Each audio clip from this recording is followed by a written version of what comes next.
Seja bem-vindo a mais um Conexão BI, o podcast da Bluehem Inc. Meu nome é Pedro Basso e você está fazendo parte aqui de conteúdo de primeira do mercado imobiliário. Já aproveita esse momento e clica no botão de curtir, compartilhar e faça parte dessa comunidade que traz especialistas para conversar com você que também atua no mercado imobiliário. Nós temos hoje aqui o Austin. O Austin é corretor de imóveis, especialista na transação e intermediação de terrenos. Conheço o Austin já faz alguns anos, trabalhamos junto no lançamento de alguns empreendimentos imobiliários lá da minha construtora, e o Austin fez a caridade, de estar presente aqui conosco, trazendo um pouco da experiência dele para mim e para vocês que nos assistem. O Austin, além de corretor, ele tem uma consultoria imobiliária chamada e atua em Balneário Camboriú há mais de 12 anos já. Austin, seja bem-vindo aqui conosco. Por favor, como é que as pessoas que estão em casa, que estão nos assistindo, conseguem te encontrar e conseguem contato contigo? Olá, Pedro, tudo bem? Agradeço muito o convite, a oportunidade de estar aqui falando com você. E dizer que caso você queira acompanhar um conteúdo, ter mais acesso a informações, pode clicar pelo Instagram, na verdade, Vai lá em Austin Melo Corretor, e lá eu sempre estou compartilhando informações do mercado imobiliário, sobre situações de negócio, uma prova real, uma prova viva, como se diz, das operações que já realizamos. Fantástico, Austin, muito legal. O Austin tem uma experiência incrível no mercado imobiliário, já trabalhou com lançamento de imóveis na planta, trabalha também com terrenos e principalmente imóveis para investidores, seja através do terreno, desenvolvimento imobiliário ou até mesmo empreendimentos na planta, tá? E nós temos hoje aqui uma pauta bem interessante, Austin? Nós temos visto frequentemente o nosso mercado imobiliário aqui na região de Balneário Camboriú e Itapema muito pujante, um mercado que tem trazido muitos resultados para as nossas construtoras e incorporadoras. Como que você vê o investimento imobiliário diante de todas as opções, tanto aqui comparando na região, qual que é a diferença, por exemplo, entre o investimento imobiliário de terreno ou imóveis na planta, ou se você quiser trazer os paralelos entre Balneário Camboriú e Itapema, enfim, o que isso tem produzido de diferentes resultados para o investidor imobiliário? Então, Pedro, olha só, eu acho que assim, o mercado imobiliário ele é um mercado muito diversificado, Você pode atuar tanto na parte na aquisição do terreno e virar um permutante, você pode atuar também na parte de comprar esse imóvel na planta para revender no futuro. Existem várias nuances que podem gerar um resultado financeiro. Contudo, a gente já tem baseado em números, que é o que a gente mais vende para os clientes, os investidores, números e resultados, que hoje você virar permutante de um terreno é muito interessante, porque de largada você já sai com o dobro do valor investido, porque a conta é bem rápida, é bem simples também. Se você tem um imóvel hoje, um terreno, que gera um potencial construtivo de fazer edificar tantos pavimentos, tantas unidades, você tem que no mínimo dobrar o valor desse imóvel. Então, por exemplo, um terreno vale 2 milhões, ele tem que gerar de permuta futura 4 milhões. E assim por diante, vai se alavancando durante o decorrer do tempo. E o mercado que hoje eu posso falar com um pouco com mais exatidão, com mais certeza, convicção, é o mercado de Balneário Camboriú e Itajaí, que são os mercados que eu atuo, O mercado de Itapema é um mercado muito pujante, realmente, ele é um mercado muito acelerado. Hoje, se for para analisar o número de construtoras proporcional ao número de empreendimentos lançados, é enorme em comparação ao Balneário Camboriú, Então, acontece, esses dois mercados eles andam paralelos, porém de forma muito distinta, cada um na sua atuação, Tá. Legal, Austin. É muito importante também que esse investidor seja aconselhado, seja direcionado por um corretor que entenda da documentação, que entenda da região, o que está por valorizar, seja por obras, infraestrutura urbana ou até mesmo por mudança no plano diretor, enfim, coisas do tipo, Na tua visão, quais são os benefícios de um investidor contar com o auxílio de um corretor de imóveis, com alguém especialista, na hora de tomar a decisão de investir? Então, a consultoria ou assessoria, de um especialista, ela é de suma importância, porque você consegue com isso gerar tranquilidade e nenhuma surpresa futura de uma negociação, porque hoje em dia pode acontecer várias coisas durante essa jornada, desde a apresentação de uma documentação falsa, uma procuração falsa, coisas que podem acabar ocorrendo, acabar gerando um prejuízo muito grande dentro do que tu gera, do que alcançar de expectativa. Então, o trabalho hoje de um especialista que tem um foco principal em terrenos, ele é muito saluto. Por quê? Você pega, Toda a parte de documentação de um imóvel. Hoje, algumas situações podem acontecer de um terreno ter um inventário, ter uma situação de discussão, alguma dívida contratual, alguma coisa já alienada na matrícula desse imóvel. Então, essa análise, essa pré-análise jurídica, que é feita por um consultor especialista, é de muita importância, porque acaba te dando uma tranquilidade futura de fazer essa negociação, ou com uma incorporadora também, porque o corretor que trabalha nessa área, ele já tem uma gama de construtoras e incorporadoras que ele já sabe que pode lidar ou não. Porque, que queira que não, num mercado como o nosso, um mercado tão pujante, um mercado tão ativo, acaba que vem de tudo um pouco, né? Com certeza. Com Uhum. certeza nós temos players novos, né? Empresas novas, construtoras novas, corretores novos chegando a Sim. todo momento aqui, até porque a nossa região atrai muito aos olhos dos Uhum. investidores, dos empreendedores do mercado imobiliário, né? Washington, você mencionou agora desse apanhado, né, de documentos e tal, no intuito de reduzir, talvez, os riscos jurídicos, né, os riscos documentais, fazer uma análise, um panorama do que a pessoa, vamos dizer assim, onde ela vai estar pisando caso ela decida por investir nesse terreno ou até mesmo nesse apartamento na planta, né? E com certeza, quando o investidor pensa em investimento, ele pensa em retorno, ele pensa em risco e ele pensa no investimento imobiliário principalmente, né, em liquidez, né? Ele não Perfeito. quer ficar anos e anos com um ativo imobilizado, por assim dizer, né? E você também trouxe a questão do investimento em terreno contra, né, ou comparado com o investimento em planta. Aprofunda um pouco mais nisso, né? Que tipo de pessoa investe em terreno, que tipo de pessoa investe na planta, o que se entende de retorno, né? Quais são as diferenças em termos de retorno e de risco? Uhum. Como é que é essa diferença aí para nós? Então, hoje o mercado de aquisição de terrenos, ele virou um mercado mais democrático. Por quê? Não fica na mão só de grandes famílias ou de pessoas com um grande poder capital financeiro. Porque acontece, quando você pensa em adquirir um terreno, quer queira quer não, às vezes a localização é o que vai gerar o valor que vai ditar o valor desse terreno. Vou te dar um exemplo. Um terreno hoje no centro de Balneário Camboriú, de 1.000 metros quadrados, na casa de 15 a 20 milhões. Beleza. Quem é a pessoa que vai comprar esse terreno? Ou é um investidor, é um cara consolidado. Então, existem algumas maneiras de quem tem vontade hoje de ingressar nesse mercado de permuta, de participar disso também. Hoje tem uma estruturação que se fala que é o tal do cota terreno. Hoje você pega esse terreno, você divide ele em tantas partes e cada investidor participa de um percentual desse terreno. E com isso, você envelopa tudo isso e faz uma permuta com a construtora que vai gerar um resultado futuro. Isso daí é uma forma de você democratizar a aquisição de um terreno. E a outra situação, o que eu vejo com a aquisição do imóvel na planta, já são dois perfis diferentes. É o investidor mesmo que compra à vista com preço com vantagem e depois revende depois de pronto, ou pode ser aquele cara que tem um perfil de poupador financeiro. Ele tem uma entrada baixa, ele tem uma parcela, um reforço.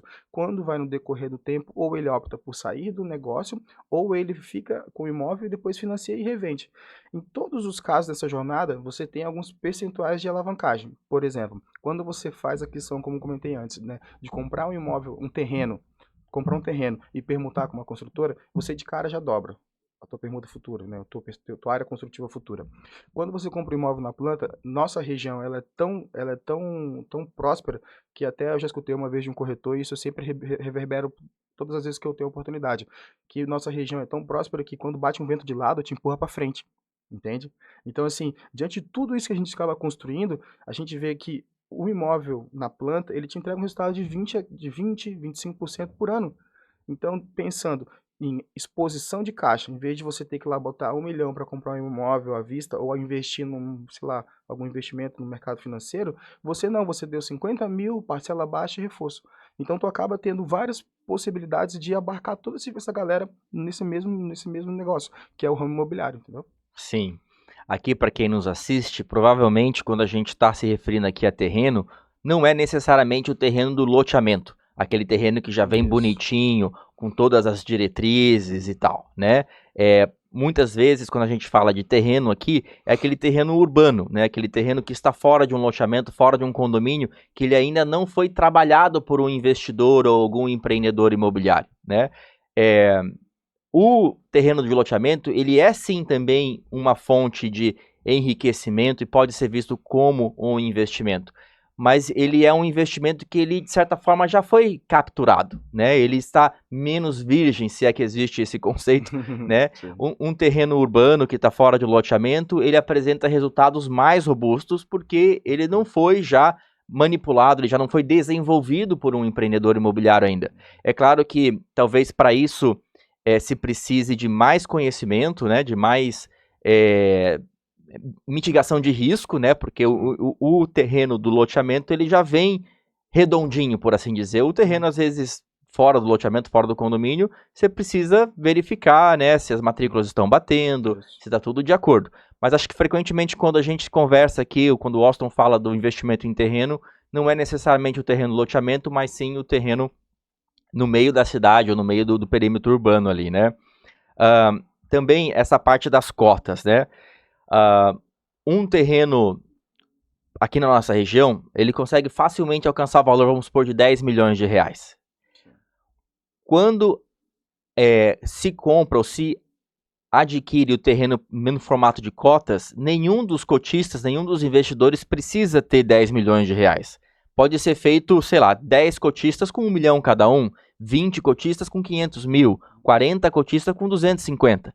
Então, a proporção de pessoas passíveis de ser atingida por esse produto, ou seja, que tem disponível 250 mil para investir na cota de um terreno, é muito maior, né? Ao invés de ter uma pessoa em 1 milhão de pessoas que tenha 10 milhões de reais para investir no terreno, às vezes você tem muito mais gente com 250 mil disponível, né? E isso facilita a aquisição e a formação desse grupo, né, que vai adquirir e depois permutar o terreno com uma construtora. Também, rapidamente, Austin, só para contextualizar aqui o pessoal que nos assiste. Qual que é a ideia que o Austin propôs aqui, né? Junta-se um grupo de pessoas com 250 mil reais cada uma. Junta todo mundo e paga as parcelas de um terreno, compra esse terreno. E, ao mesmo tempo, já antes de comprar o terreno, já se faz um compromisso, já se faz um pacto, um contrato com uma incorporadora de que ela vai trocar esse terreno que está custando 10 milhões dividido em vários cotistas, ela vai trocar com todos esses proprietários alguma quantidade em apartamentos depois, ou alguma quantidade em VGV que a gente fala, né, que seria em valor de venda desses apartamentos. Então, os cotistas vão adquirir o terreno, esse terreno vai pertencer a uma empresa que os cotistas são proprietários, e essa empresa vai permutar, ou seja, vai trocar por apartamentos com alguém que vai desenvolver um prédio ali. 20 apartamentos, 30 apartamentos, depende, obviamente, do tamanho do terreno. Mas essa é uma ideia bem bacana, né? E uma ideia que o Austin, com certeza, tem familiaridade aí em produzir. Qual que é o tipo de estrutura que precisa para dar confiança para o investidor, né? Austin, falei um monte aqui dessa parte de cotas, né? Qual que é o retorno esperado de alguém que trabalha com cotas de terreno e qual que é o retorno esperado de alguém que compra um apartamento na planta? Então, assim, ó, quando a gente faz a estruturação de uma operação com aquisição de um terreno através de cotas, a gente pensa em 2 pontos, né? Primeiro, a situação de interesse de uma construtora, porque, via de regra, às vezes, quando você tem um terreno bem localizado e os proprietários desse terreno já têm interesse em negociar, eles, via de regra, não querem permuta, eles querem dinheiro, ou para fazer um outro negócio, ou para fazer um outro investimento. Né? Um outro negócio, investimento na mesma classificação. Contudo, a gente está pensando a gente está numa região muito próspera, como eu comentei, né? Então, Balneário Camboriú, por exemplo, a maioria dos terrenos hoje, quando eles estão disponíveis para venda, a gente até fala que não é nenhuma situação de oportunidade de venda, são janelas de oportunidades, onde você tem uma troca de um ativo por outro. Então, uma família tem um terreno bem localizado, ele vende esse terreno porque ele vai comprar e investir em outro. Dentro dessa jornada, quando você faz a venda, a negociação desse terreno através de uma cota, as pessoas que fazem essa participação, elas estruturam uma SPE, né? Através de uma SCP também, que é a estrutura jurídica para poder fazer a permuta com a construtora ou incorporadora. Dentro dessa jornada, a gente tem, como comentei anteriormente, a alavancada direta de dobrar esse valor do capital investido. Por exemplo, foi lá, são 20 apartamentos, eles permutaram e ganharam 5 apartamentos. Esses 5 apartamentos, se fosse trazer valor de mercado hoje, iria dobrar o valor de custo do terreno. Porém, essa valorização, ela é inicial. Se você ficar na jornada junto com o construtor, virar um parceiro dele, não querer vender esse terreno, esse imóvel, esse apartamento antes, porque tem que tomar um cuidado muito grande. Existe uma situação muito pontual hoje no mercado que as pessoas gostam de comprar oportunidades, ou elas entendem que você precisa ter uma vantagem para poder fazer um bom negócio. Vou te dar um exemplo bem pontual. Hoje, se você pega um imóvel que sai na planta a partir de R$ 1 milhão e você vai ter uma contrapartida, uma outra oportunidade de negócio nesse mesmo empreendimento de um permutante que já tem um lucro lá, que ele já dobrou o valor do investimento dele, e esse permutante vender esse apartamento por R$ 500 mil, e essa informação reverbera no mercado, a tua régua de valor do teu empreendimento cai. Para você reconquistar isso é muito difícil. Então, essa jornada do construtor estar em desvantagem com o permutante na hora de vender esse produto é muito injusta. Eu já vou te falar com muita propriedade que eu peso muito isso. Eu sempre, até às vezes eu converso com alguns clientes e falo, nossa, mas parece que você está vendendo lá da construtora. Não é. É que se a gente não entender que a construtora já tem uma expectativa de lucro, ela já tem uma exposição de caixa robusta, às vezes é mais interessante que ela fique com o dinheiro no banco guardado sem se incomodar. Porque depois que você entrega um prédio, você ainda tem mais 5 anos de responsabilidade. Então, se você bota tudo isso dentro de um cesto, você vai avaliar os prós e os contras. E às vezes toda essa exposição de caixa, energia, né, e saúde para isso, às vezes não pode chegar até não valer a pena. Então, você pensando na questão do número hoje, a projeção de valorização da compra de um terreno através de cota é muito interessante, porque ela vai acabar chegando a triplicar o valor no final da jornada se você ficar até lá. Uhum. Entendeu? A compra na planta também tem essa situação bem pontual. Como eu te disse, como eu havia comentado, a compra na planta, ela te gera uma exposição de caixa pequena, porque hoje você pega, eu vou te dar um exemplo bem pontual, o mercado de Itajaí e Praia Brava. Hoje na Praia Brava, as construtoras pacificaram a forma de pagamento. Hoje você dando 10% de entrada, parcelando o saldo em 100 vezes direto, para elas faz totalmente sentido. E para alguns outros construtores mais tradicionais, que vêm de um mercado já mais consolidado anteriormente, fazer esse tipo de negociação não faz o menor sentido. Então você vai muito do momento de quem está atuando no mercado, né? As construtoras mais jovens e as construtoras mais tradicionais. Tá, fantástico. Bom, o Washington trouxe Sim. muitos assuntos aqui, né? O Washington falou de SPE, falou de SCP, são estruturações societárias, né, que se monta para proteger ou para dar regência em quem que vai administrar ou desenvolver o empreendimento. Não vou entrar muito nos pormenores aqui, né? Quem quiser conhecer, nos acompanhe, acompanha o Washington, acompanha aqui a Blue Rain Inc., que vai ter mais informação sobre a parte de estruturação societária. Com certeza, acho que outro ponto que o Washington trouxe aqui é da possível concorrência, né, da venda dos apartamentos do permutante, que em tese podem ser mais baratos porque eles já tiveram deslocamento de capital, contra, né, os imóveis que a construtora deseja vender com o ganho de capital, né?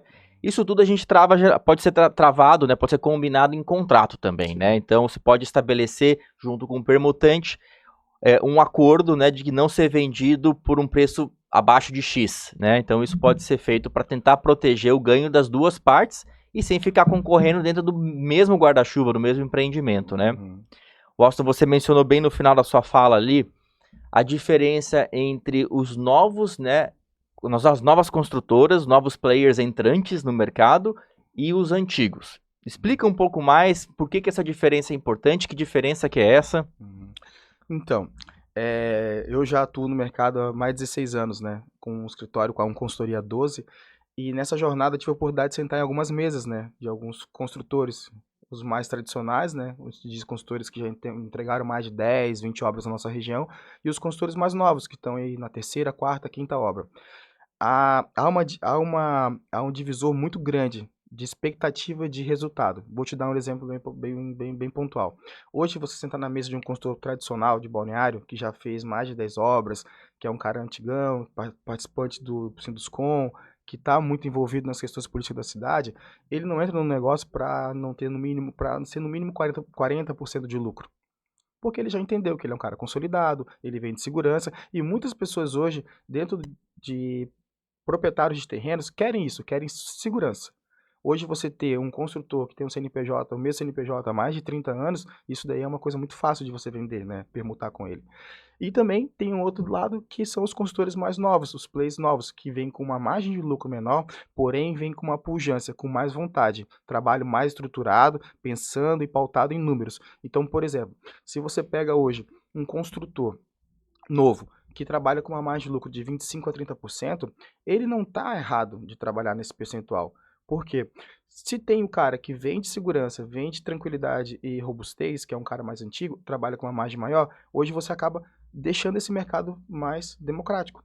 Porque tem um cara que vem com gás, com força e vontade de trabalhar, porém, ele tem uma certa dificuldade de se posicionar, porque não tem laço construtivo, é uma obra nova, é um cara mais jovem. Quando ele vai sentar na mesa de uma pessoa, como vários terrenistas da nossa cidade, ele já é olhar, ele já tem um, ele já é olhar, ele tem um olhar diferente. Ele não é acolhido da forma que ele imaginaria. Então ele acaba se sujeitando a certas situações para poder depois virar essa chave, chegar no Uhum. momento de ser mais um cara com mais robustez, com mais credibilidade, de se posicionar de forma diferente, entendeu?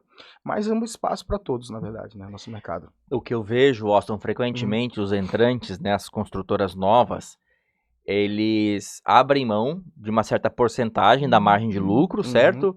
Para talvez satisfazer ou priorizar outros indicadores, né? Isso. Então, as novas construtoras, elas frequentemente priorizam o retorno sobre investimento, o retorno sobre capital empregado, o retorno sobre equity, né, que é uma palavra que significa participação dos sócios, por assim dizer.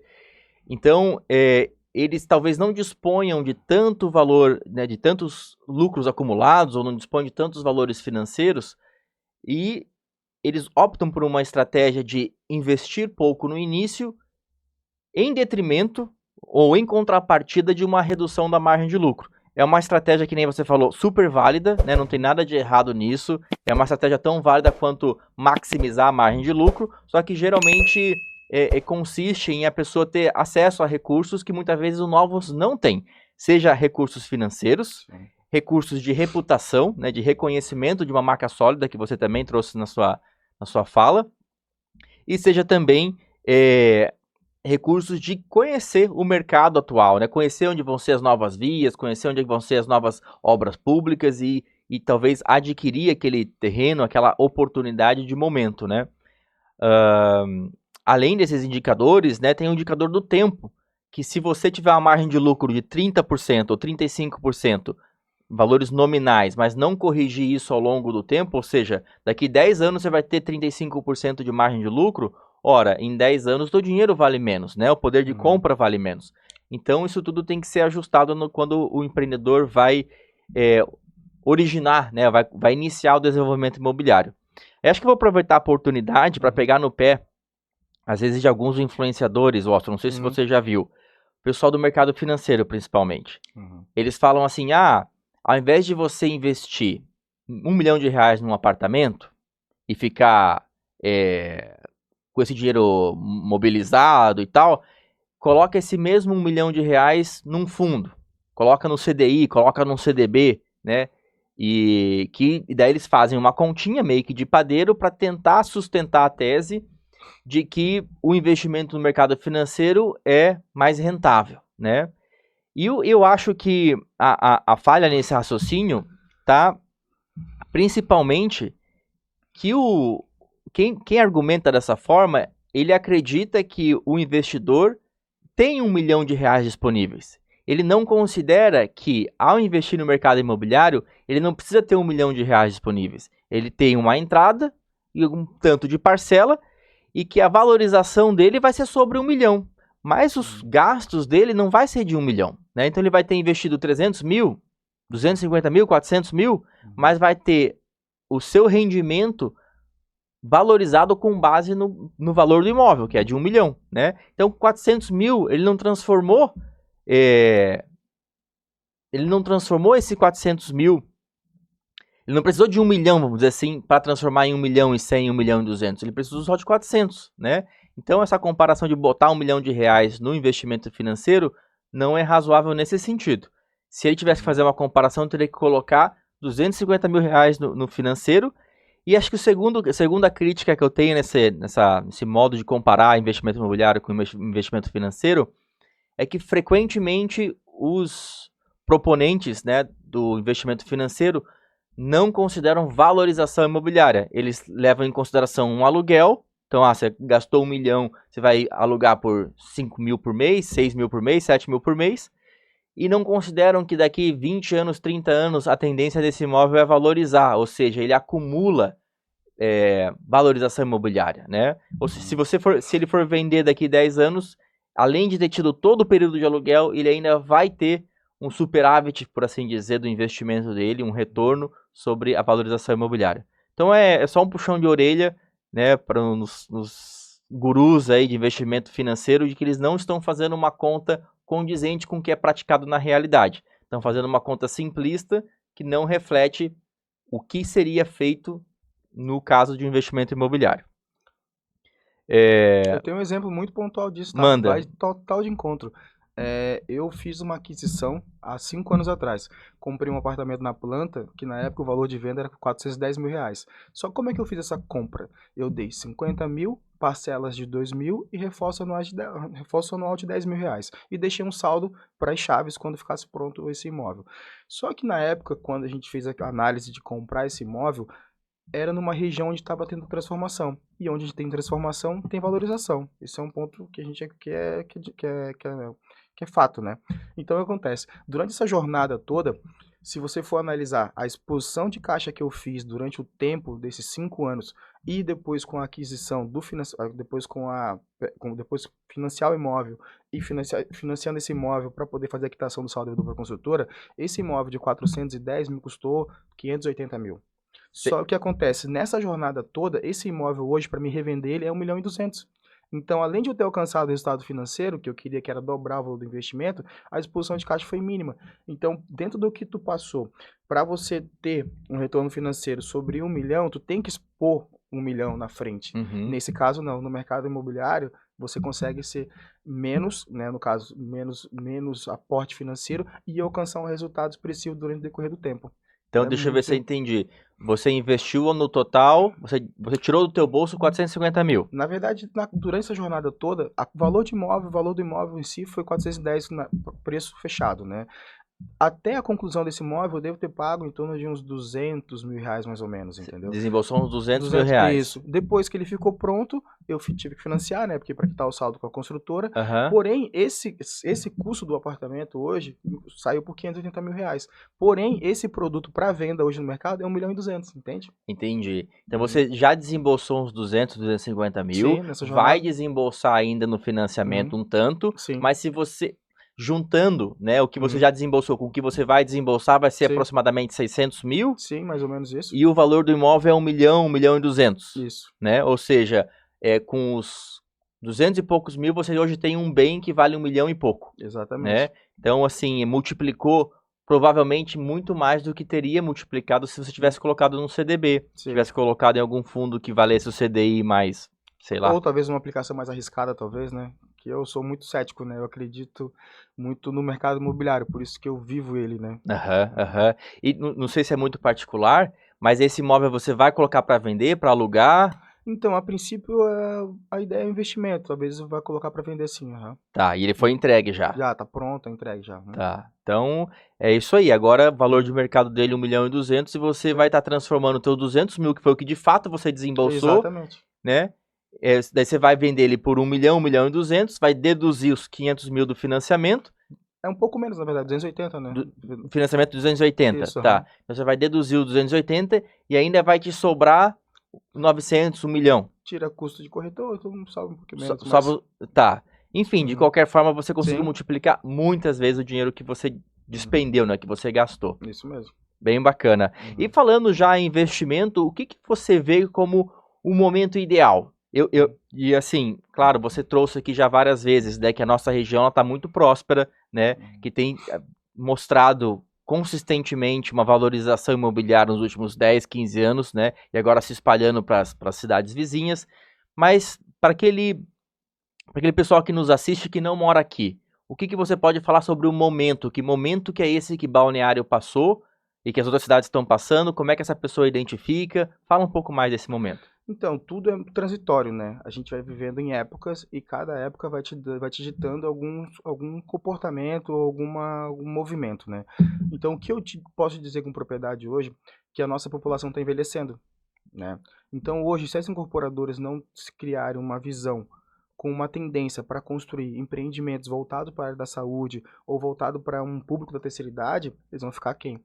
Eu tive uma oportunidade de sentar 5 anos atrás com um incorporador, onde eu apresentei um terreno para ele, aqui na região de Camboriú, né, no bairro São Francisco, com uma área bem grande, um terreno bem amplo, onde o próprio construtor veio com a ideia de fazer um prédio voltado para a terceira idade, com toda uma solução, desde farmácia, clínicas de espaço de fisioterapia, espaço pilates, todo voltado para dar solução a esse público. Porque hoje, se você calcular, o que mais importa para uma construtora hoje, no caso, é um público, o cliente pagante, no caso. Vamos pensar assim de forma bem objetiva, né? Eu tenho que ter um cliente que tenha saúde financeira para adquirir meu empreendimento e fazer o pagamento durante o período, eu vou alcançar o meu resultado e ele também. Então, andam de mão dadas, vão andar de mão dadas, no caso, né? Então, hoje, se você pegar tendências de mercado, hoje a nossa população está envelhecendo. E com isso, voltar, direcionar a construção para esse tipo de público seria uma grande oportunidade. Tá, vou te fazer uma provocação, Uhum, certo? Você tá trazendo a tendência da população, do uhum, envelhecimento populacional. uhum. Não sei se você concorda comigo, mas também tem uma tendência dos casais, das famílias, terem Então, menos filhos. isso. Por que que em Balneário Camboriú, em particular, se tem ainda lançamentos, né, com 3, 4, às vezes 5 suítes, sendo que a tendência é redução da quantidade de filhos que um casal tem? Sim. Assim, ó, Balneário Camboriú, ele é um local que ele acaba atraindo o público do Brasil todo. Você pensa aonde a pessoa, na sua cidade, no seu estado, teve uma situação onde ele prosperou, teve uma situação financeira legal, ele vai querer desfrutar de qualidade de segurança, implementos turísticos como Balneário tem. E Balneário Camboriú a cada ano vem inovando cada vez mais, desde roda gigante, parque Uniprice, ou agora tem mais um parque aquático também ali no Estaleirinho. Então acontece, hoje a cidade ela te vende muita segurança e muita tranquilidade para um conforto familiar. Então se você mora lá no interior do Paraná, se você mora lá no Tocantins, você tem a sua casa própria, e até o engraçado que eu vejo é que às vezes a pessoa mora numa casa que lá na cidade dela deve custar 1 milhão, 2 milhões, mas em Balneário Camboriú ela compra os 5 milhões aqui. Que Uhum. é esse apartamento de 4 suítes, que é esse apartamento de 5 suítes, para ter um conforto familiar. Então, esse movimento todo, ele te dá muito dinamismo para as construtoras ainda continuarem fazendo esse tipo de empreendimento. Mas se você for olhar na contramão disso, você vê uma tendência muito grande por estúdios e lofts hoje. O Com mercado hoje certeza. parece que está sendo transbordado de estúdio e loft. O porquê disso?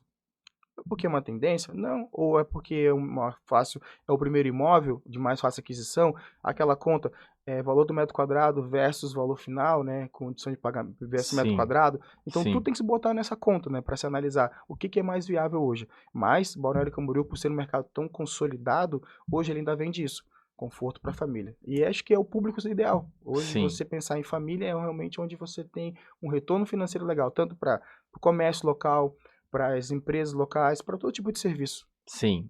E nesse contexto de envelhecimento da população que você trouxe, qual que é o tipo de investimento que está em voga, como é que a gente pode surfar essa tendência, por assim dizer? Então, hoje, assim, ó, se você for parar para analisar, o mercado da construção civil, ele acaba agregando algo a mais. Hoje você não vai ter nenhum empreendimento no centro de Balneário Camboriú que não entregue algum benefício. Vou te dar um exemplo. No centro de Balneário Camboriú tem uma construtora que agora está fazendo empreendimento e nesse empreendimento vai ter um bulevar. Por quê? E esse bulevar vai prestar uma assessoria de padaria, de farmácia, de vários outros serviços. Dentro disso tudo que desse escopo, esse comércio em si, esse bulevar, ele é administrado pela própria construtora, para evitar o quê?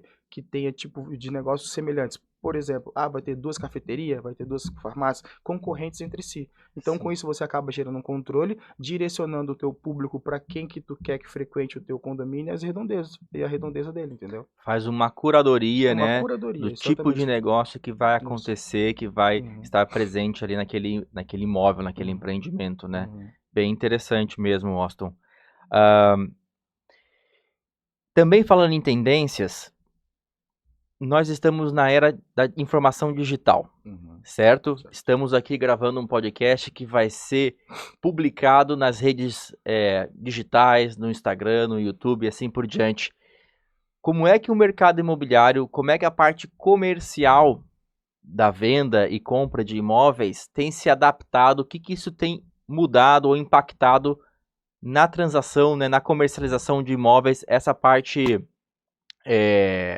digital? Como é que isso tem mudado a maneira como o vendedor se comunica com, né, o corretor, enfim, o vendedor ou o incorporador se comunica com o cliente? Como é que isso é identificado? Como é que o cliente se informa ou deixa de se informar sobre o produto imobiliário? O que que você pode trazer para a gente com relação a essa tendência?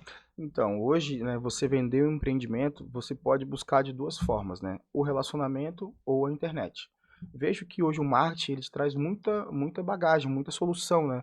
Você pode criar uma campanha, você pode criar uma landing page de um empreendimento específico e reverberar ele no mercado, tráfego pago, vai te gerar alguns leads e desses leads você trabalha a sua equipe. Porém, hoje tá tão dinâmico o atendimento que você pode ter ferramentas. A IA hoje está aí para fazer o quê?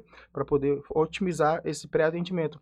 Então você consegue até chegar ao ponto de, por uma conversa do WhatsApp, a inteligência artificial faz toda a parte de conversa pré-atendimento desse cliente e chegar já com um atendimento ou uma visita para o corretor. Então essa jornada toda ela é muito interessante, ela soma bastante para poder você buscar um resultado financeiro dentro de uma escala que é o Uhum. resultado que a construtora quer. Vou te dar um exemplo. Depende muito de estratégia de venda. Você, como construtor, você sabe bem exatamente o que eu estou falando. Se você quer hoje, como construtor, vender 30% do teu empreendimento, cria-se uma estratégia. No decorrer do tempo, vai vendendo com mais calma. E assim por diante. Então, vai muito da estratégia de cada construtora. Mas o mercado hoje da internet, ele vem para somar muito, muito, muito. Eu entendo também, fazendo um paralelo a isso, que não que eu seja antiquado ou seja velha guarda, não é isso. Eu até fui num coquetel, num café esses tempos, coquetel num café esses tempos, um corretor lá brincou comigo e me falou, olha aí, ó, a velha guarda. Te chamou de velha Me chamou guarda? de velha guarda, eu tô com 42 anos, entendeu? Mas Sim. enfim, gostei muito da brincadeira. Mas eu sou o cara do relacionamento. Eu gosto de ter o contato com o cliente. Eu ainda vou, viajo na cidade dele, vou lá tomar um café com a família. Quando o cliente vem aqui, a gente conversa e senta. Nem sempre para vender, mas sempre para se manter relacionando com a situação dessa pessoa. E acaba reverberando outras situações também, entendeu? Mas hoje o mecanismo da internet, ele é muito dinâmico, ele é muito democrático, muito importante. Sim. A venda, seja de imóveis, ou de uma ideia, ou de qualquer outra coisa, né, ela é muito de percepção de confiança, Uhum. certo? Então, eu acho que você nutrir esse relacionamento é uma possibilidade ou é uma forma de você talvez trazer confiança ou possibilitar que você seja percebido como alguém que seja confiável, né? Uhum. E difícil, não é que é difícil, mas é difícil superar esse tete a tete Uhum. pela internet, né? A gente pode fazer aqui o podcast, podemos trabalhar no nosso site, trabalhar com interação de inteligência artificial, mas a conexão que a gente cria quando a gente está em tete a tete, olho no olho, é diferente na questão da confiança, né, que é gerada e é percebida quando comparada com os sistemas digitais, né? Você vê num futuro as pessoas fazendo o processo de compra de imóveis 100% digital, sem, sem entrar numa sala, às vezes sem negociar olho a olho com o comprador ou vendedor? Como é que você vê isso no futuro? Então, eu acredito que sim, é bem possível que isso aconteça, mas dentro dessa jornada, para imóveis na planta, né? Você consegue fazer aquisição, você consegue assinar um contrato online, né? Tem toda uma análise também de critérios também de segurança que você tem que tomar também, né? Uhum. Mas é possível sim. Mas a compra hoje do imóvel pronto, ainda a pessoa ainda quer ver, né? Ela quer sentir, ela quer ter a oportunidade de ver algumas opções, entrar no imóvel e ter aquele sentimento, opa, bateu, é meu, eu quero esse imóvel. Então isso daí é uma coisa que você não vai se perder no imóvel pronto. Mais ainda na aquisição do imóvel na planta, eu acho que sim. Eu trabalhei uma época como head de terrenos de um grupo, uma Uhum. imobiliária bem forte aqui na nossa região, e dentro dessa empresa tinha um trabalho muito focado em venda de imóveis na planta. E tinha um direcionamento muito também, muito otimizado para fechamento de negócio totalmente digital. Então, quando você tem, como eu estava comentando antes, uma estratégia dentro da tua, do teu hub de negócio, é muito pontual para você alcançar esse resultado. Sim, o Austin trabalhou em uma das imobiliárias mais fortes aqui da região, Uhum, liderou a equipe lá, uhum. ficou anos lá com eles, né, o Sim, Austin. sim. E você também tem experiências, vou trazer para o assunto da incorporadora, que talvez seja o público, majoritariamente o público que nos assiste, né? Você também teve experiências não só como corretor externo, né, não só como corretor imobiliário de rua, por assim dizer, Uhum, mas também dentro das incorporadoras, né? uhum. Conta um pouquinho como é que foi essa experiência, o que que você trabalhou nessas oportunidades, de Uhum. que forma que você cresceu, de que forma que você construiu também para a incorporadora. Traz um pouco dessa tua experiência. Então, é bem interessante isso, porque assim, ó, hoje você sempre tem que analisar o outro lado, né? Então, eu tive a oportunidade de estar nos dois lados, tanto na parte da corretagem, no caso, como corretor, dono de imobiliária, reverberando situações de negócio para os meus clientes e também transitando no mercado do lado da incorporadora e entendendo a parte do negócio. Por isso que eu comentei lá no começo do podcast, falando que eu me coloco muito no ponto também do construtor. Porque às vezes a gente vê só ao lado do cliente, do terrenista ou do cliente comprador, é muito injusto, porque a gente precisa fazer um equilíbrio disso também. Tem toda uma exposição de energia, tempo, de gasto também, tanto de ambas as partes. Então acontece, dentro dessa jornada toda, a incorporação foi muito importante para mim, porque a gente entende o mecanismo e o pensamento de um construtor. Porque às vezes a gente se coloca, é tão simples fazer um prédio, né? Não, vou comprar um terreno, vou pegar meu dinheiro, vou comprar material e vou fazer ele e pronto. Não, não é bem assim. Existe toda uma estruturação. Hoje, para você fazer o desenvolvimento de um empreendimento, no meu caso, quando eu vou vender um terreno para uma construtora, eu faço dois momentos, são dois momentos. Faço um estudo de massa através de uma parceria com um escritório de arquitetura, que é bem com alguns parceiros que eu já tenho, e desse estudo eu tenho um número de unidades, área privativa a ser construída e a área total, a total ser construída e a área privativa vendável, que é onde que a gente vai ter o VGV, né? Paralelo a isso, eu faço o estudo, o desenvolvimento imobiliário. Dentro desse estudo, eu coloco numa planilha todos os custos do construtor, desde a parte administrativa, desde a parte de marketing, comissões, honorários, custos de terreno, outorgas e assim por diante. Diante disso, você consegue entender melhor o contexto e de como a incorporadora pensa em determinados e atua com várias frentes para poder te dar um resultado. Eu sempre atuei na parte comercial, tenho uma veia de venda, né? Então tive a oportunidade dentro da incorporação estruturar a equipe de vendas, né? Montar um time de vendas e desse time de vendas gerar um resultado, pelo menos projetado do que a gente tinha definido por um período determinado, tá? Legal. Então, você tem talvez um planejamento, né, Uhum, que ele já nasce junto com a aquisição do terreno, uhum, ou seja, ele sai ali do estudo de viabilidade financeira e econômica, né, que o uhum, empreendedor, vamos dizer assim, espera ter, né, sim. e daí, desse planejamento saem metas ou objetivos de Uhum, venda no tempo, né? Comenta um pouco mais, Watson, tua experiência enquanto uhum, líder de equipe de vendas nas incorporadoras, como é que está a questão de mão de obra, como é que se trabalha com a parte de bonificação, uhum, organograma, né? Como é que se uhum. motiva esse pessoal, não só no começo do empreendimento. Acho que uma das dores dos incorporadores, dos construtores, é que o o comercial, a pessoa que trabalha nas vendas, tem muito interesse quando tem 50 unidades disponíveis, né? E quando começa a ficar com 10, 5, 2 unidades, parece que a pessoa da venda não está mais tão estimulada. Você sentiu isso também na tua posição de líder de equipe de vendas? Traz um pouco da tua experiência nessa formação dessa equipe. Então, hoje para você atuar, né, como no caso, a parte de gestão das vendas da construtora é bem delicado, porque no meu ponto de vista, eu entendo que o melhor cliente da construtora é o corretor. Porque se você for analisar friamente, o corretor, uma incorporadora, trabalhar tráfego pago, campanha de venda para alcançar um cliente final é um trabalho e exposição de caixa muito alto. Se você pega hoje, trabalha líderes, donos de construtoras pontuais, tem vários players grandes nossa região aqui, imobiliárias que investem 30, 50 mil em tráfego pago, essas próprias imobiliárias podem ser grandes parceiros. O que eu sempre fiz no meu caso? Sempre trouxe eles para o meu lado, faziam um trabalho de bonificação, faziam um trabalho diferenciado. Por exemplo, você vendeu lá do meu empreendimento agora que eu estou lançando, vendeu 5 unidades, vamos dar um prêmio para você, para sua equipe de vendas, entendeu? Então sempre tinha alguma forma da gente buscar o engajamento de alguns players para o nosso propósito.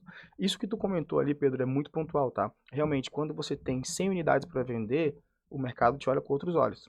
Depois, quando você só tem 10, a tua dificuldade de dar um desconto, ou de ajustar preço, ou de fazer alguma coisa diferente para o cliente fica mais difícil, as pessoas parecem que vão te abandonando nessa jornada, vão pulando do barco. Então, acontece, não, é bastante complicado. Então, existe uma necessidade da incorporadora ter uma esteira de lançamento. Então, por exemplo, eu estou aqui, lancei um empreendimento agora, eu tenho que ter uma estratégia de vender pelo menos 50% do meu empreendimento durante os próximos 2 anos para poder pagar essa obra, para poder seguir com ela com tranquilidade, eu vou ter que ter um pré-lançamento daqui a 2 anos. Então, hoje você consegue também ter essa previsibilidade. Com algumas construtoras já entenderam que hoje você ter um land bank de terrenos é importante para você escalar fazer uma esteira mesmo, escalar obras, sei lá, a cada 3 anos, a cada 6 anos e a cada 9 anos, isso te dá uma segurança de quando você vai ter um resultado financeiro, ou uma previsibilidade pelo menos, né? Sim, formar um portfólio de Isso. produtos imobiliários com diferentes tempos de desenvolvimento, Isso né? mesmo. Então você tem a conclusão de um, já está no meio de outro e já está no início de um terceiro, por assim dizer, Isso né? Isso alimenta o time comercial sempre com produtos novos, né? De certa forma, sempre mantendo o fluxo de produtos disponíveis para eles venderem e com isso o interesse deles em fazer parte desse movimento todo, né? E acho que segundo o resumo dessa recomendação que você trouxe é de que as construtoras contem com as corretoras, né, as imobiliárias externas. Sim. Talvez não necessariamente abandonar, mas priorizar o treinamento do investidor externo, priorizar o treinamento do corretor externo, né, sobre o que é o teu produto, né, produzir equipes internas de treinamento de corretores externos, por assim dizer, mais do que necessariamente fazer a venda direta. É mais ou menos isso que você explicou? Porque assim, se você calcular hoje, como comentei antes, né, desenvolver uma estrutura, criar uma equipe comercial para atender clientes, tu acaba ficando muito limitado. Porque você tem que fazer um trabalho de marketing, essas pessoas vêm até o teu plantão de vendas e assim por diante. Porque hoje, dependendo do tamanho da operação, fica difícil você ter um custo comercial muito alto. Contudo, se você for analisar que Balneário Camboriú tem mais de 600 mil corretores trabalhando para você ao mesmo tempo, você acaba sanando uma dor muito grande, né? Que é de abrangência.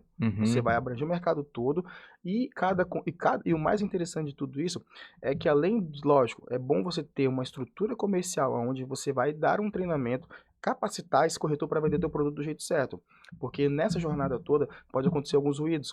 E esses ruídos que acabam reverberando situações negativas para o teu produto.